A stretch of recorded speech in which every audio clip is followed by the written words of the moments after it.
Hello everyone, and welcome back to another world building video for the Player's Guide to Ravean. This time we're going to talk about the Carac Wastes, kind of go over the larger overview of it and what exactly makes it a little bit more interesting as another nation within Ravean, and then take a look at some of the other regions within in future videos. But for now, let's take a look at what exactly we're looking at for how the Carac Wastes operates, what their history is, and basically who they are. The Carac Wastes is a nation defined by the dry heat of the desert and the landscape's subtle changes across the nation's territory. It's often considered to be the oldest formal nation in Ravean. Basically, this nation is the cradle of civilization for Ravean. This is where all of the humanoid races ended up coming from.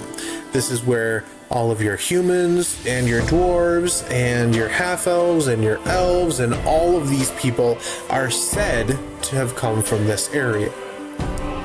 The governmental structure of the Carac Wastes is a sultanate, with a number of advisors and generals within the court of the Sultan. But make no mistake, the Sultan does ultimately hold the power.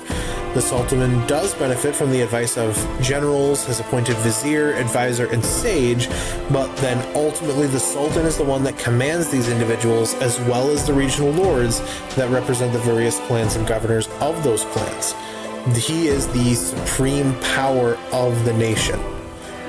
So let's break it down looking at the chart here. The Sultan has all of these advisors and generals that answer to him, right? And this is kind of the important part, is none of the regional lords actually are beholden to any of the vizier, advisor, sage, or general positions. They only have to take orders from the Sultan. Now, there isn't a line here because it was going to be too messy, but you get the point. The Sultan is the one that actually has the final say. The regional lord and the governor, the clan leader, and the people of the clan are specifically clan-based organizations, and the Sultan doesn't necessarily have any say in who these individuals are. That's the one thing that they don't get to control within their structure. The regional lord is the elder of a particular clan. Basically, and we'll talk about this a little bit more in the history section of the Carac Wastes video here, but the regional lord is the elder of the clan. Each clan used to be their own separate political entity before they were assimilated by the Carac Wastes in its first inception. Basically, over time, as clans joined into the Carac Wastes, they needed to retain their own power, and so they were afforded the ability to remain a clan. And this clan has the ability to appoint an elder, and to have the ability to have the elder then appoint a governor, and the governor to end up appointing different clan leadership within there that they can all communicate with to manage all of the people and end up taking all of the efforts that the Sultan wants completed and actually complete them. It's kind of a chain of command that they are able to develop and control. Ultimately, the interesting thing is that the regional lords on this level are, for the most part, from this level up, that's the court, with other individuals being invited or allowed into the court, like a cleric or a healer or someone that represents a particular faith group within the Carac Wastes. But these are the official rulers.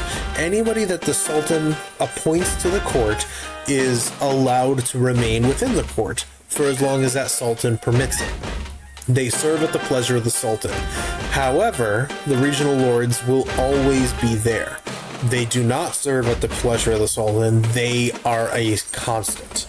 The general, the sage, the advisor, the vizier, they also serve at the pleasure of the Sultan, but they are some of the few people that their position grants them a little bit more protection, so to speak, because they have actual insightful points. They have actually beneficial thoughts and opinions that the Sultan has appointed them to their position for. So he chooses their status within the court, and that affords them a little bit more protection to be able to say something that might be unpopular versus somebody else in the court that's, you know, kind of there because they represent something, kind of, and if they say something or speak out of line, the Sultan can be like, you just don't come back. So ultimately, this is the core. And then from there, the clan elders, the regional lords, end up working with a governor, a trusted leadership individual that can work to handle more of the office or general oversight things for the clan territory.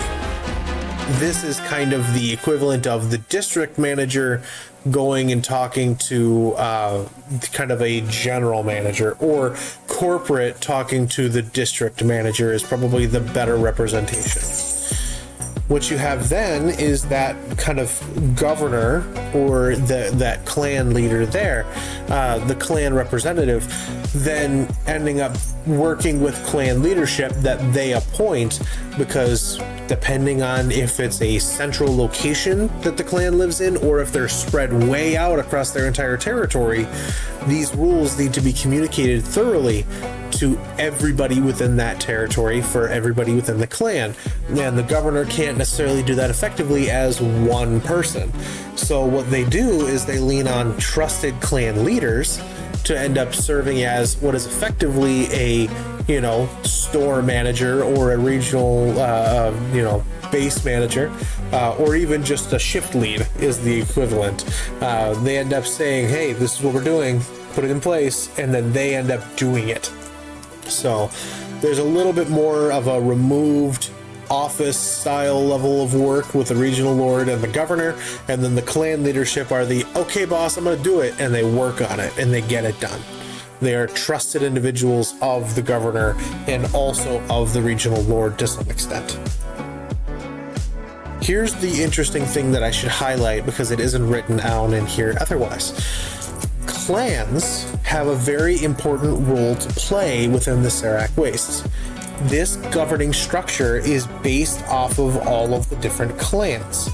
What you look at when you look at this structure is the Thunder Speakers clan, the Salt Seers clan, the other clans that have the ability to appoint powerful individuals from within the clan. How does that end up making sense? So with the Carac Wastes, plenty of people have immigrated and emigrated from the territory, but those that remain within the territory and have immigrated in are not considered clan blood. They, even if they marry someone that is of clan blood and have children, they are not clan blood. Their spouse that was before still is, and their children are considered clan blood. It just kind of ends up being a who is of the clan, who is of this one original bloodline. And so that bloodline, even as it has become relatively diluted and spread out over time, has afforded this organization of who is of the clan and who isn't. It has afforded this group a focus for who can officially be the clan elder, who can officially be the governor, who can officially be potentially the sultan. There's a ritual and a process by which when one sultan passes on, a new sultan can arise. And of all of the clans, each clan gets one representative clan-blooded member that can attempt to rise to the sultanhood. That means that anybody that has otherwise immigrated to the Carac Wastes is not eligible to try to become the ruler of it. It is a national perspective. You have to be from one of the clans to actually be the sultan. Kind of like being president of the United States. So, what you're looking at for that in terms of a challenge to become the sultan, we'll end up talking about as we go. But for now, we'll jump into kind of the national history side of things. The Carac Wastes is an extremely old nation with much of their history taking place long before almost any other nations were incepted. There might have been people there, but they weren't officially a nation. The Carac Wastes has been a nation for so long that its initial territory was said to have been established sometime around or before the year 3 post-deliverance. This initial territory was small, and much of the region's territory focused around the salt dunes of the Dune Valley between the Seastone and Zeranis mountain ranges. The various clans at this point had not yet formed, with only the one Saltseers clan existing within this limited territory, slowly over time expanding to different portions of the Carac Desert. For the most part, though, they were just this one Saltseers clan that had determined that they were going to be the Carac Wastes. They had changed to a more powerful and focused lifestyle. They had determined that they were going to attempt to expand. In the year 135 PD, by this time, all of the other clans that we know of had actually come into being. Some of these other clans had risen and fallen, but these are the main players that remained. In the year 135 post-deliverance, the Sultan Takam Suat, the Crimson Lord, rose to power. He expanded the territory of the Carac Wastes almost supernaturally over the course of his lifetime. During this age, which became known as the Crimson Pooling, Sultan Takam Suat expanded the Carac Wastes territory to its present-day expanse. He proved himself an accomplished military leader and diplomat, and under his leadership the acquisition of territory by the assimilation of the existing desert clans was made possible through both diplomatic or forced acquisition means, with skillful pruning of the military might of smaller clans by the larger kingdom. This led to the acquisition of the clans of the Silt Slurries region, the Deep Desert, and the Sandstone Labyrinth. This kind of ends up meaning, for the most part, that he ended up having the benefit of being able to, once he did take over one other clan, have a rolling stone effect, which is kind of what you ended up seeing in this history here, is that he kind of got on a roll, and this Sultan kept that ball rolling so that it didn't have to stop. That momentum made it possible for this all to happen. This led to this acquisition here. The clans from the Silt Slurries were the Blue Bow clan and the First Sea clan, and these were some of the first clans to join the Carac Wastes Sultanate, with their resources and military might being added to the Sultanate and granting it additional momentum. The next region that they ended up targeting was the Deep Desert region, as despite the Sultan's efforts to infiltrate the Sandstone Labyrinth at this point, he was unable to do so as of yet. Basically, he tried to go through with a military-focused approach for what is effectively a massive maze of sandstone rock that made it impossible to effectively move troops through, especially to target another clan that has lived there for generations and definitely knows how to use their territory. So they ended up leaning more into the Deep Desert region, which was the kind of sand dunes sea, the wide open desert territory. Despite the Sultan's best efforts to infiltrate the labyrinth, it just wasn't working, so move on to the other option. After some difficult military battles across the surface of the Deep Desert territory, the Sand Skimmers clan, the Thunder Speakers clan, and the Stonehold clans were assimilated into the Carac Wastes kingdom, with the last clan to be assimilated being the Sandstone Labyrinth clan. That the Sandstone Labyrinth was the Brittle Scar clan, was the name of the clan. It was just the territory Sandstone Labyrinth that utilized the landscape to their advantage to resist the ultimate assimilation into the Carac Wastes Sultanate. Ultimately, with people of the new conglomerate successfully assimilated, they ended up changing into a new age. They ended up finally getting through to the Brittle Scar clan, not through military might, but through diplomatic means, because it was not going to be feasible to try to get through this Sandstone Labyrinth with military power. It was much more advantageous to use diplomatic resources and power. And it was even more compelling of an argument when you can say, hey, 9 out of 10 doctors agree that this is a thing. And so you can say, well, hey, literally it's only you guys that don't want to be a part of this. All of the other clans are already on board. so it was a little bit easier after everybody else was already on board. Once this was all done, the Sultan did begin an age of enlightenment for the Carac Wastes. He initiated a massive surge of magical research and development within this young nation. This surge of research would take place over the course of a decade from the year 152 to 162 post-deliverance, the age of which signaled another new age. Over the course of the following year, 163 PD, the Sultan began to round up any and all women of pale skin and dark red hair, bringing them to the palace, and they were soon after found dead, with the Sultan having hung himself in the temple to a goddess that he had been commissioned to be attached to the palace. It was unfortunate during this time. This last kind of year was a year where it seemed like the Sultan had gone mad, and finally people went in because he had thrown everyone from the palace. At this point, the government structure isn't fully in place, so it was just the Sultan with ultimate power. And when they found out that there was a lot of dead women and a dead Sultan, they didn't know what to do now. So after the death of Sultan Takamsuat, the nation had to determine their new ruler, and the Saltseers clan from which the Takamsuat had arisen maintained that their bloodline was the line of kings and the line of progress, but the other assimilated clans threatened to leave the union. After a leaderless year of debate between the clan leaders, they determined the means of choosing their next leader. Each clan would be able to provide one candidate that would travel the desert in search of a secret set of temple ruins, an oasis in the desert, that would otherwise be off limits to the clan during, the otherwise normal parts of the year. Those that found the temple would seek the aid of a temple guardian, a man that maintained the ruins, before returning to the capital city of the Carac Wastes to expand on their revelation and outline their plan to develop the Carac Wastes and keep the peace between the clans. This ended up being kind of weird. At this point, this ruin, this oasis, was a legend.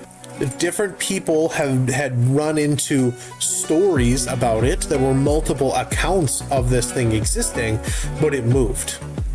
As far as anyone knew, there was an oasis that had some ruined temple structure on it that would move from place to place. If you were to travel very specifically, following your footsteps, to find the same place where you had just found it before, you could not find it there again. And so the task of finding this oasis was set to each single individual representative of the clans. They were given, as the candidates, a simple white robe, a dagger, and a water skin, and they were sent to wander the desert until they found something.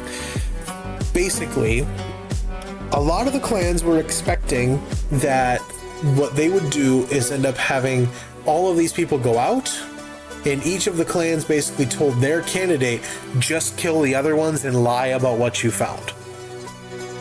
And so there is, and was, for this first attempt, only one individual candidate that came back.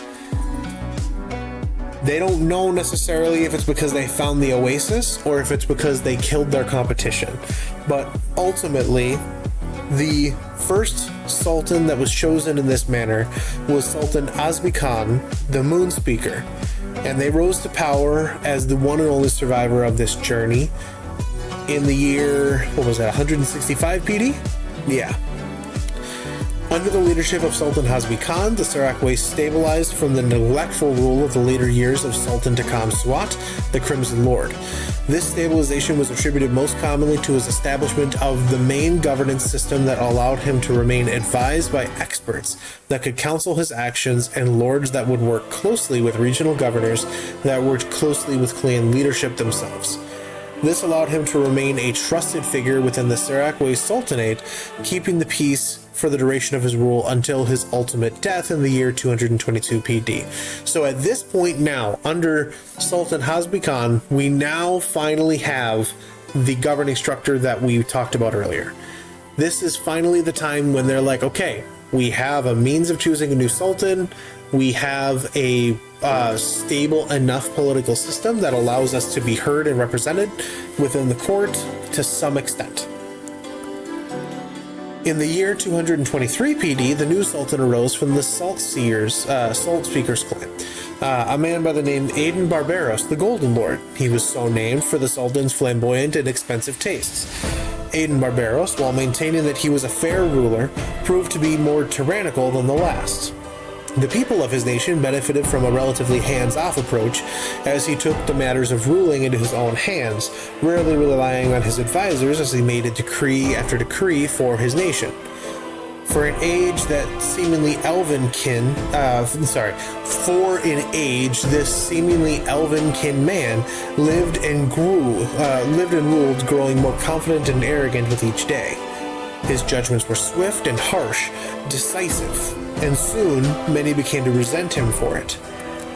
By the year 2980 PD, a small faction had arisen known as the Vassal Hands, assassins and activists who opposed the rule of the Golden Lord, calling for the people to depose him.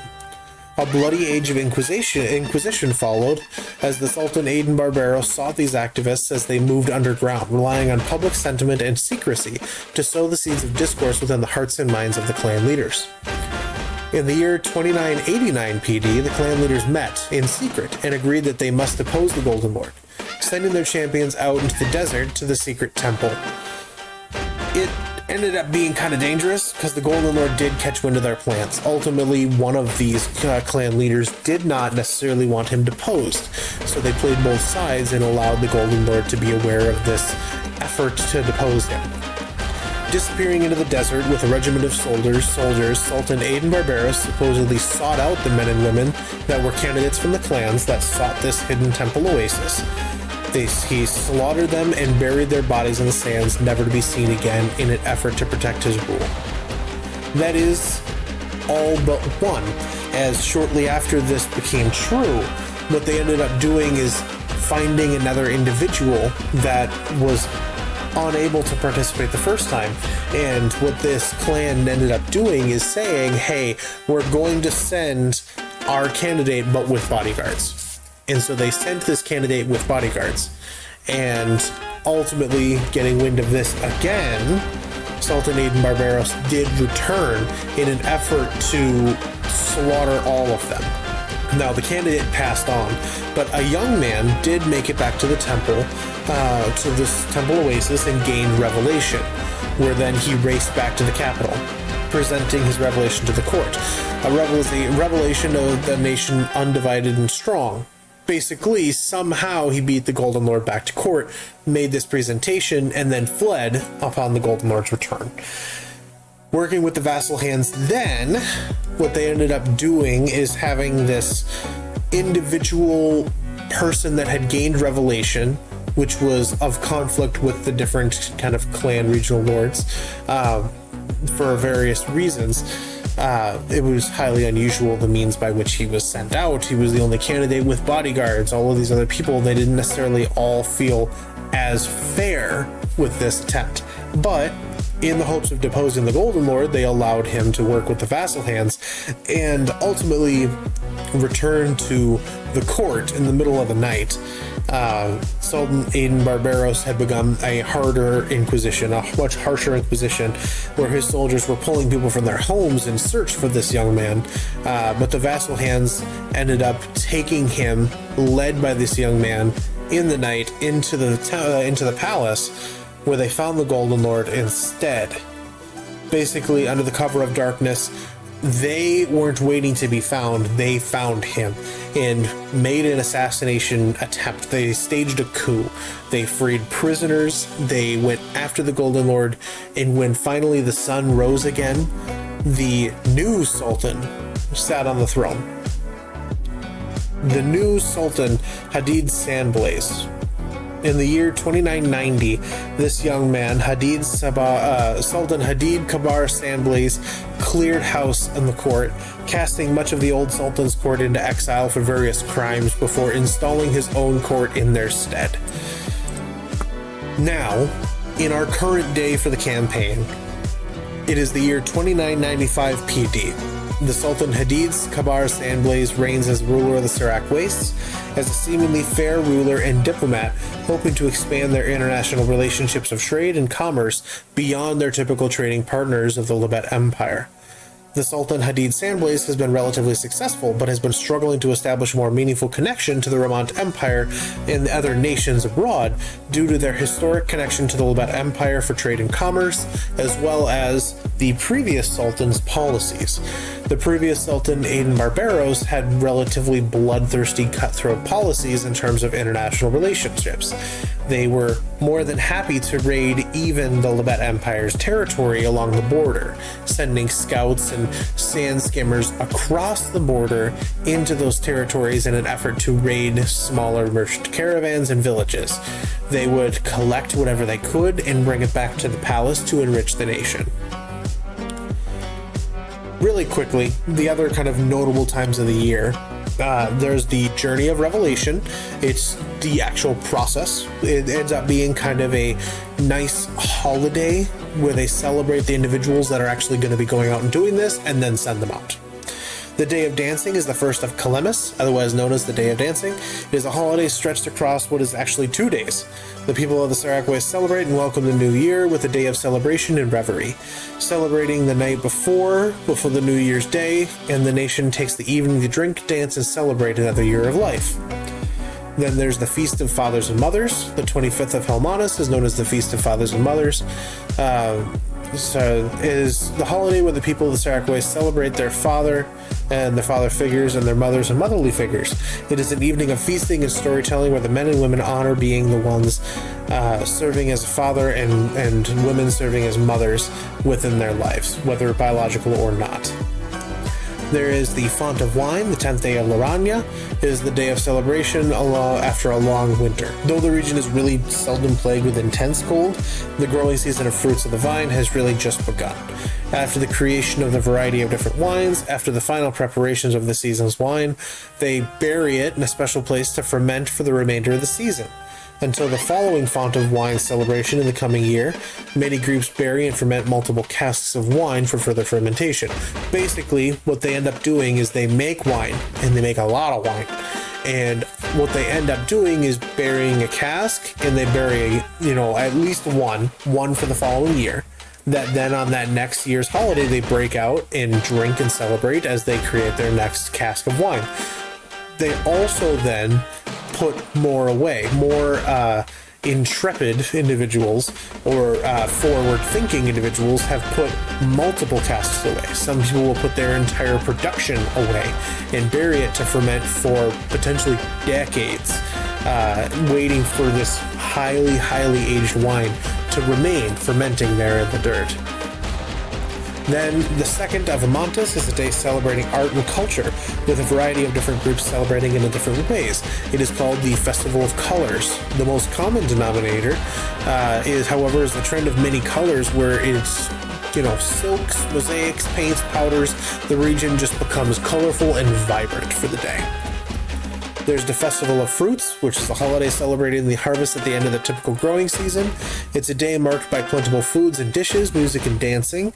The holiday itself is celebrated differently across various clans, but the harvest is more common tradition of the holiday itself is a feast. Because kind of once fruits have finally come, it's typical to end up feasting upon them, celebrating the menagerie of colors and flavors. Finally, then, there's the Sunset Festival. The 31st of Malis is the Sunset Festival, a companion holiday to the Day of Dancing. It is the holiday celebrating and recognizing the sunset of the last day of the year before dancing through the night to welcome the new year via the Day of Dancing. For the most part, the people of the Carac Wastes sit in contemplation from the moment the colors of the sky change to the moment that the sun dips below the horizon, where then they spring into action and end up dancing through the night. International relationship-wise, the Carac Wastes is an extremely old nation, the oldest nation by most standards within the Ravean, kind of world of Ravean. Generally, the Carac Wastes is a neutral nation focusing on their internal dynamics, as well as the lucrative business relationship of having multiple buyers. But however, in most recent international policies put in by the Golden Lord has end up kind of made the international relationships turned sour to some extent, and new policies put in by the current Sultan, Hadid Sandblaze, had policies that have turned around this idea of isolationism and raiding parties and everything that way. He's made an effort to repair these kind of ultimate transgressions, so to speak. So, the Ramant Empire, the Carac Wastes has a primarily reparation-based attitude around much of the world, but it has a more cooperative relationship with the Ramant Empire.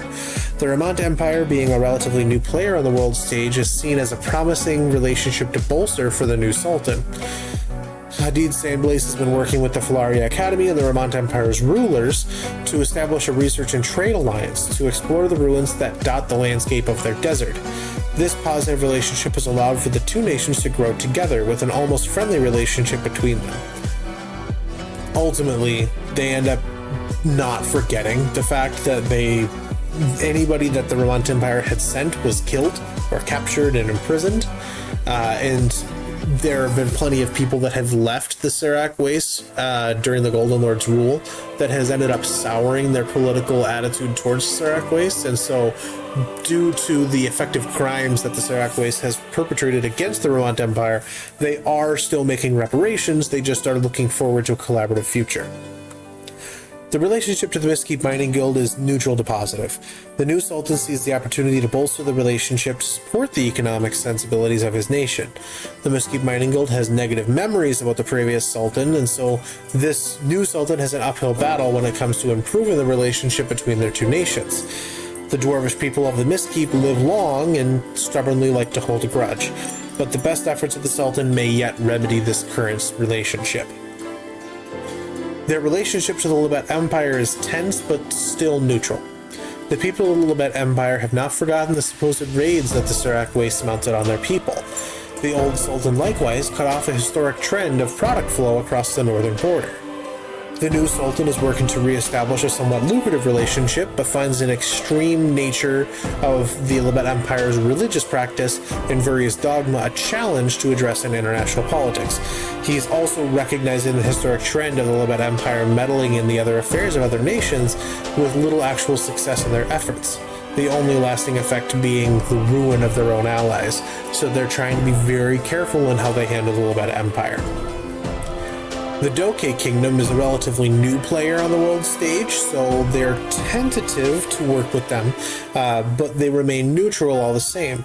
The new Sultan of the Carac Wastes is aware of a supposed genocide that the Queen of the Doke Kingdom has ordered, and is hesitant to give up on some of the benefits of the territory. But they don't necessarily want to risk any other political relationships by associating with the Doke Kingdom. They don't want to be associated with the queen that has ordered a genocide. It's just not good politics. So that's it right now for the overview of the Carac Wastes. Ultimately, we'll get into some of the regions, and then we'll talk a little bit more about some of the clans of the Carac Wastes. But for now, the thing that you really need to know to understand them a little bit better is they are old. They have plenty of time to have main developments like sand skimmers and other vehicles that allow them to float above the desert sand and end up kind of speeding across it, catching the wind, almost out of Treasure Planet wise with those solar surfers. The Sultanate has been a historically radioactive position where you either are really good or really bad, and the one person that's been relatively okay, been really popular within his nation but not without his nation, has been the Golden Lord, where the majority of the other international politics has been set to the wayside as he focused on repairing everything that he can and improving everything that he can from their history, basically trying to help them grow. And so plenty of the normal people within the Carac Wastes remember and recognize that the Golden Lord was wonderful and in his earliest years he was a very powerful and very good ruler. And then as time went on, he became more and more cutthroat, where people started to give him a little bit more of a sidelong glance before ultimately there was a coup that was staged. Now they're not sure exactly what to think, but they're still trying to feel out the new Sultan, Hadid Sandblaze. So that's it for this video. Next time we'll look into the various territories, but thank you all for watching. It's been wonderful kind of looking through and making the rest of this world. But thank you all for watching. Be good to one another, and I will see you in the next video. Bye.